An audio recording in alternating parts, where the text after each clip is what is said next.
ជំរាបសួរពុកម៉ែមីងបងប្អូនទាំងអស់គ្នាសូមស្វាគមន៍មកកាន់រាត្រីទី5នៃកម្មវិធី Insight រាត្រីនេះក៏ដូចជារាត្រីរាល់ដងយើងនឹងជួបជាមួយទៅនឹងរឿងរ៉ាវជីវិតពិតរបស់ប្រិមិត្តដែលបានផ្ញើមកកាន់កម្មវិធីយើងហើយថ្ងៃនេះខ្ញុំសូមដើរតួជាអ្នករៀបរាប់បងប្អូនអារម្មណ៍ប្រិមិត្តមកស្ដាប់នៅរឿងរ៉ាវជីវិតពិតដ៏ខ្លោចផ្សាមួយវាជារឿងរ៉ាវដែលគ្មានមនុស្សប្រុសឬក៏បុរសជាប្តីណាម្នាក់ចង់ជួបប្រទះនៅក្នុងឆាកជីវិតឡើយវាជាដំណើរស្វែងរកការពិតមួយដែលចុងក្រោយបន្សល់តែនៅភាពឈឺចាប់ខ្ទេចខ្ទាំនិងទឹកភ្នែកតើបងប្អូនទាំងអស់គ្នាធ្លាប់មានអារម្មណ៍ថាពិភពលោកនេះទាំងមូលកំពុងតែរលំសង្កត់លើទ្រូងទាំងរស់ដែរឬទេថ្ងៃនេះបើបងប្អូនទាំងអស់គ្នាចង់ដឹងការពិតថាមនុស្សស្រីដែលអ្នកស្រឡាញ់ស្មើជីវិតមនុស្សស្រីដែលស្លូតបូលសុភាពរាបសារនិងចេះរៀបចំរៀបរយផ្ទះបានយ៉ាងល្អបែរជាលួចលាក់ទៅធ្វើការងារមួយដែលសង្គមខ្មែរយើងមិនហ៊ានសូម្បីតែនិយាយចំនោះគឺការងារបម្រើផ្លូវភេទដើម្បីដោះដូរយកលុយមកចិញ្ចឹមគ្រួសារខ្ញុំនិងប្រពន្ធរបស់ខ្ញុំសុភីបានរៀបការកសាងគ្រួសារជាមួយគ្នាបាន4ឆ្នាំហើយពួកយើងរស់នៅក្នុងភូមិដាច់ស្រយាលមួយនាកោះសតិនខេត្តកំពង់ឆ្នាំងហើយគាត់មិនបានបង្ហាញពីភូមិជាក់លាក់ទេដឹងតែនៅកោះសតិនខេត្តកំពង់ឆ្នាំងជីវិតប្តីប្រពន្ធរបស់ពួកយើងគឺក្រខ្សត់ខ្លាំងណាស់ខ្ញុំជាកម្មករលីសែងនៅឡអិតរកលុយបានត្រឹមតែមួយរស់មួយថ្ងៃទល់មួយថ្ងៃចំណែកឯសុភីជាមេផ្ទះមើលថែទាំកិច្ចការក្នុងគ្រួសាររហូតថ្ងៃមួយដែលវាសនាគ្រួសារយើងធ្លាក់ដល់បាតទើបរបត់ជីវិតខ្មៅមួយបានចាប់ផ្ដើមឡើងកាលពីឆ្នាំមុនជីវិតពួកយើងជួបទុក្ខធំម្ដាយបង្កើតរបស់ខ្ញុំគាត់បានធ្លាក់ខ្លួនឈឺធ្ងន់ត្រូវការលុយព្យាបាលរាប់ពាន់ដុល្លារគ្រួសារយើងទាំងមូលធ្លាក់ខ្លួនក្នុងស្ថានភាពតឹងតែងខ្លាំងជំពាក់លុយបំណុលគេចំទិរោគច្រករោគពុំឃើញខ្ញុំខំធ្វើការបន្ថែមម៉ោងតាំងពីព្រលប់ដល់ព្រលឹមហាលថ្ងៃហាលផ្សែងខ្ញុំខំធ្វើការបន្ថែមម៉ោងតាំងពីព្រលប់ទល់ព្រលឹមហាលថ្ងៃហាលផ្សែងរហូតដល់ថ្នាក់ខ្យល់គោសន្លប់នៅកន្លែងការងារក៏នៅតែរកលុយមកបង់ថ្លៃថ្នាំមិនគ្រប់ដែរឃើញខ្ញុំហត់ខ្លាំងរូបកាយស្គមស្គាំងស្រកសាច់សុភីជាប្រពន្ធតែងតែអង្គុយយំអោបខ្ញុំទាំងកណ្ដាលអាត្រៀតរហូតដល់យប់មួយនាងបានដាច់ចិត្តនិយាយមកកាន់ខ្ញុំទាំងភ្នែកក្រហមឈួលថានាងសូមអនុញ្ញាតពីខ្ញុំដើម្បីទៅធ្វើការនៅភ្នំពេញមួយរយៈនាងប្រាប់ថាមានមិត្តភ័ក្តិណែនាំការងារមួយនៅកន្លែងម៉ាស្សានិងស្ប៉ាធំមួយដែលទទួលបានប្រាក់ខែខ្ពស់ព្រមទាំងមានលុយធីបពីភ្ញៀវច្រើនទៀតផងនាងចង់ជួយរកលុយខ្ញុំសំបំណុលគេនិងចង់យកមកជួយមើលជំងឺម៉ែឲ្យឆាប់ជាកាលនោះក្នុងនាមជាប្តីខ្ញុំមិនដាច់ចិត្តមិនព្រមឲ្យនាងទៅឡើយព្រោះខ្ញុំបារម្ភពីសុវត្ថិភាពប្រពន្ធដែលមិនធ្លាប់ដើរឆ្ងាយប៉ុន្តែសុភីបានអង្វរកខ្ញុំព្រមទាំងលុតជង្គង់អោបជើងខ្ញុំផងរហូតដល់ខ្ញុំចិត្តទន់យល់ព្រមតាមនាងបានរៀបចំសម្លៀកបំពាក់ធ្វើដំណើរចាក់ចេញពីដីកំពង់ឆ្នាំងឆ្ពោះទៅខាងភ្នំពេញដោយបានសន្យាយ៉ាងមុំមមថារៀងរាល់2សប្តាហ៍នាងនឹងមកលេងផ្ទះម្ដងដំបូងឡើយអ្វីហាក់ដូចជាល្អប្រសើរនិងរលូនណាស់សុភីបានផ្ញើលុយមកខ្ញុំជារៀងរាល់ខែមិនដែលខានចំនួន500ទៅ600ដុល្លារវាជាចំនួនដ៏ច្រើនសន្ធឹកសន្ធាប់សម្រាប់គ្រួសារអ្នកស្រែក្រីក្រដូចពួកយើងខ្ញុំអាចយកលុយនោះទៅហុចសងបំណុលគេខ្លះនិងទិញថ្នាំសង្កូវព្យាបាលជំងឺម្ដាយប៉ុន្តែពេលដែលនាងត្រឡប់មកលេងផ្ទះម្ដងនាងតែងតែទិញខោអាវថ្មីនិងម្ហូបឆ្ងាញ់យកមកផ្ញើខ្ញុំអ្វីដែលខ្ញុំចាប់អារម្មណ៍នឹងប្លែកចិត្តនោះគឺកែវភ្នែករបស់នាងប្រែជាស្រងូតស្រងាត់នាងហាក់បីដូចជាមានអ្វីលាក់បាំងអ្វីម្យ៉ាងដែលមិនហ៊ានសម្លឹងចំកែវភ្នែករបស់ខ្ញុំដូចមុនឡើយយូរទៅខ្ញុំចាប់ផ្ដើមមើលឃើញពីភាពខុសប្លែកពីប្រពន្ធរបស់ខ្ញុំកាន់តែខ្លាំងឡើងរាល់ពេលដែលពួកយើងគេងជិតគ្នានៅកណ្ដាលអាត្រៀតនាងហាក់បីដូចជាមានអារម្មណ៍ភ័យខ្លាចឬរអើមការប៉ះពាល់ពីដៃរបស់ខ្ញុំនាងតែងតែគេងបែរខ្នងដាក់ខ្ញុំរួចលួចយំខ្សឹបខ្សួលម្នាក់ឯងនៅក្នុងភាព ងងឹតស្លុបពេលខ្ញុំបើកភ្នែកសួរនាំនាងតែងតែជួយទឹកភ្នែករួចឆ្លើយដោះស្រាយថាគ្មានរឿងអ្វីទេនាងគ្រាន់តែនឿយហត់នឹងណែនខ្លួននឹងការងារធ្វើស្ប៉ាខ្លាំងពេកប៉ុណ្ណោះមិនតែប៉ុណ្ណោះមានថ្ងៃមួយខ្ញុំបានឃើញនៅលើស្បែកខ្នងនិងស្មាខាងក្រោយរបស់នាងចាប់ផ្ដើមមានចងខ្មៅដុំនាងបានប្រាប់ខ្ញុំថាជាស្នាមកោសជប់ខ្យល់ជាស្នាមម៉ាសាខុសបច្ចេកទេសប៉ុន្តែបេះដូងប្តីវាតែងតែមានញៀនម្យ៉ាងប្រាប់ថាប្រពន្ធរបស់ខ្ញុំកំពុងតែលាក់បាំងរឿងរ៉ាវដ៏ធំមួយនៅពីក្រោយខ្នងខ្ញុំរហូតដល់ខែមុនសុភីបានប្រាប់ខ្ញុំថានាងត្រូវដូរការងារទៅខេត្តវិញនិងនៅតំបន់ក្បែរសេដ្ឋកិច្ចក្រុងបាវិតខេត្តស្វាយរៀងព្រោះនៅទីនោះគឺផ្ដល់ប្រាក់ខែឲ្យច្រើនជាងមុនទ្វេដងនាងបានប្រាប់ខ្ញុំថាការងារថ្មីនេះរវល់ខ្លាំងណាស់ប្រហែលជា2ខែទើបនាងអាចមកលេងផ្ទះបានម្ដងដោយសារតែក្តីនឹករលឹកចំពោះប្រពន្ធខ្លាំងពេកនិងក្តីបារម្ភដែលឃើញនាងប្រែប្រួលប្លែកខុសពីធម្មតាខ្ញុំបានសម្រេចចិត្តឈប់សម្រាកពីការងារពីឡអិតចំនួន2ថ្ងៃខ្ញុំបានឡើងជិះឡានឈ្នួលសម្ដៅទៅខាងខេត្តស្វាយរៀងតាមអាសយដ្ឋានដែលនាងធ្លាប់ប្រាប់កាលពីផ្ញើអីវ៉ាន់មកខ្ញុំចង់ទៅមើលនឹងភ្នែកខ្លួនឯងឲ្យច្បាស់ថាតើប្រពន្ធរបស់ខ្ញុំ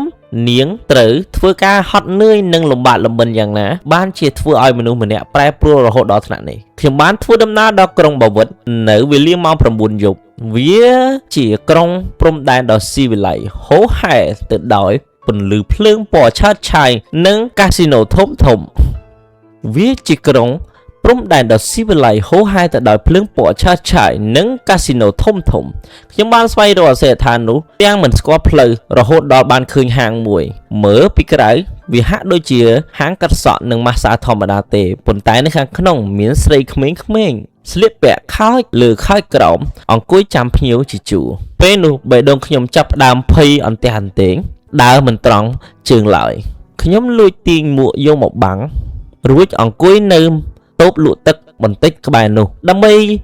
សម្លឹងមើលទៅក្នុងហាងរហូតដល់ម៉ោងប្រហែល 10 យប់ខ្ញុំបានឃើញរថយន្តទំនើបមួយគ្រឿងបើកមកឈប់ពីមុខហាងបរិសុទ្ធជនជាតិបរទេសម្នាក់បានដើរចូលទៅខាងក្នុងមិនដល់5នាទីផងស្រាប់តែមានមនុស្សស្រីម្នាក់ដើរចេញមកអមដំណើរជាមួយបរិសុទ្ធម្នាក់នោះទាំងទឹកមុខញញឹមស្រស់ស្រាយបែបយកចិត្តទុកដាក់មនុស្សស្រីម្នាក់នោះស្លៀកពាក់រ៉ូបខ្លីក្រហមឆៅបាញ់ទឹកអត់ក្លិនក្រអូបឈួតពេញឱកាសទោះបីជានាងខំផាត់មុខក្រាស់និងរៀបចំប្លែកយ៉ាងណាក្នុងនាមខ្ញុំជាប្តីរួមខ្នើយខ្ញុំនៅតែចំណាំនាងបានយ៉ាងច្បាស់នាងគឺសុភីភរិយាដ៏កំសត់ស្លូតបូតនិងរំទុំរបស់ខ្ញុំខណៈពេលនោះខ្ញុំស្ទើរតែដួលសន្លប់ទាំងឈរជើងទាំងពីររបស់ខ្ញុំប្រែជាទន់ខ្សោយលែងមានកម្លាំងកំហែងដើរទៅមុខទៀតហើយខ្ញុំបានឃើញនាងបើកទ្វារឡានទៅជាមួយនឹងបុរសប្លែកមុខម្នាក់នោះរួចក៏បើកចេញទៅបាត់ស្រមោលក្នុងភាពងងឹតសូន្យឈឹងតើនេះមែនទេការងារស្ប៉ាដ៏មានកិត្តិយសដែលនាងធ្លាប់ប្រាប់ខ្ញុំនោះតើនេះមែនទេ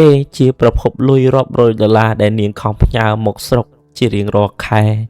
ដើម្បីមើលជំងឺម៉ែខ្ញុំនាងសុខចិត្តលះបង់កិត្តិយសជាស្ត្រីលះបង់រាងកាយឲ្យបរិសុទ្ធរាប់រយអ្នកច្រានឆ្លីប្រឡូកប្រឡាក់ក្នុងភក់ច្រំដើម្បីតែលុយយកមកចិញ្ចឹមគ្រួសារមួយនេះមែនទេនៅពេលនោះខ្ញុំមិនបានដើរទៅវាយតប់បង្កើតចំនួនឬរោរឿងនាងនៅទីនោះទេខ្ញុំបានប្រមូលកម្លាំងចិត្តដែលនៅសេសសល់ជិះឡានត្រឡប់ទៅកំពង់ចាមវិញទាំងខួរក្បាលទទេស្អាតលែងដឹងខុសត្រូវ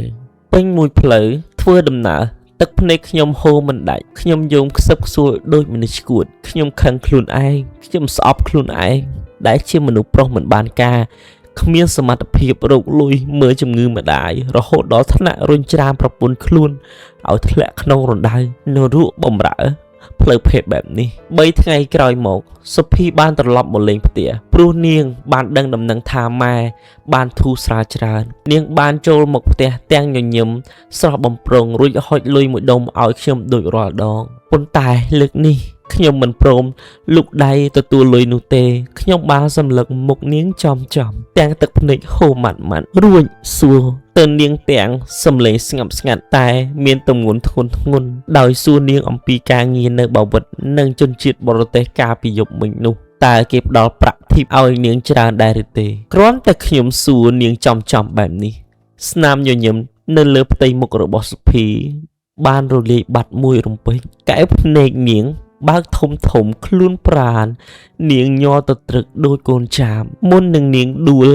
លុតជង្គង់នៅលើដីអោបជើងខ្ញុំស្រែកខ្សឹបខ្សួលនិងសុំទោសខ្ញុំទាំងទឹកភ្នែកនាងបានរៀបរាប់ទាំងឈឺចាប់ថានាងមិនបានចង់ធ្វើចរិតថោកទាបបែបនេះឡើយប៉ុន្តែដោយសារតែពេលនោះម៉ែត្រូវការលុយវះកាត់ជាបន្ទាន់បើគ្មានលុយទេម៉ែច្បាស់ជាស្លាប់ឃើញខ្ញុំខំប្រឹងធ្វើការរហូតដល់សន្លប់បើនាងមិនដាច់ចិត្តធ្វើការនេះទេ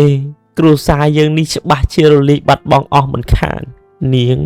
ដឹងខ្លួនច្បាស់ណាស់ថាខ្លួនប្រឡាក់ប្រឡូកមិនស្អាតស្អំសមជាប្រពន្ធរបស់ខ្ញុំទៀតឡើយនាងក៏ព្រមទទួលយកកំហុសគ្រប់យ៉ាងបើទោះបីជាខ្ញុំចង់វាយដំឬធ្វើបាបនាងយ៉ាងណាក៏ដោយសុភីស្រែកយំរហូតស្ទើរតែ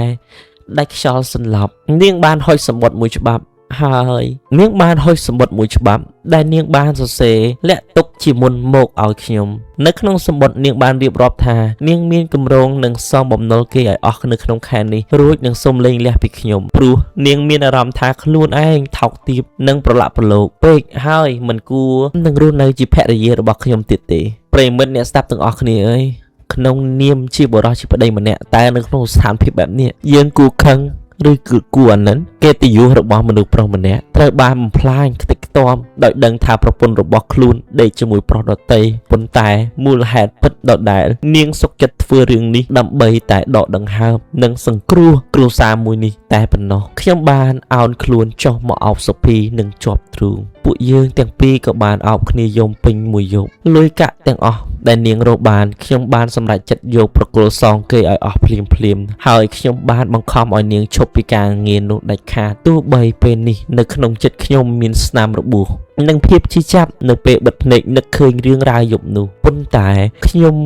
ជ្រើសរើសមិនលែងលះនាងឡើយព្រោះខ្ញុំដឹងច្បាស់ថានាងធ្លាក់ចូលក្នុងរណ្ដៅនរកនោះក៏ព្រោះតែភាពទន់ខ្សោយនិងភាពក្រសត់របស់ខ្ញុំជាប្តីដែរបើខ្ញុំបោះបង់នាងក្នុងពេលនេះនាងច្បាស់ជាគិតខ្លីសម្រាប់ខ្លួនមិនខានរឿងរ៉ាវខ្លោចចិត្តមួយនេះបានបញ្ចប់ត្រឹមការអត់ឱនអធ្យាស្រ័យនិងចាប់ផ្ដើមជីវិតថ្មីរួមគ្នាទាំងទឹកភ្នែកយើងទាំងពីរបានត្រឡប់មកធ្វើស្រែចម្ការនិងស៊ីឈ្នួលធ្វើការធម្មតានៅស្រុកកំណើតវិញទោះបីក្រខ្សត់បន្តិចមែនតែពួកយើងមានសេចក្តីសុខផ្លូវចិត្តបែបអ្នកក្រ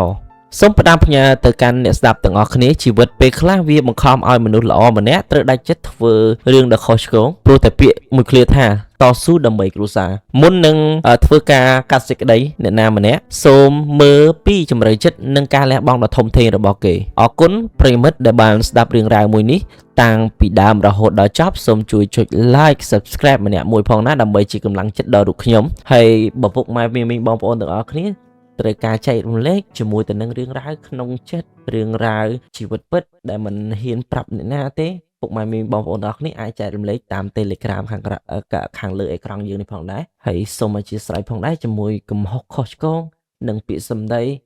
ដែលមិនបានរលូនហើយខ្ញុំនឹងព្យាយាមអភិវឌ្ឍខ្លួនឯងឲ្យបានកាន់តែល្អប្រសើរជាងមុនទៅទៀតគ្នានៅវីដេអូក្រោយសូមអរគុណនិងសូមជម្រាបលា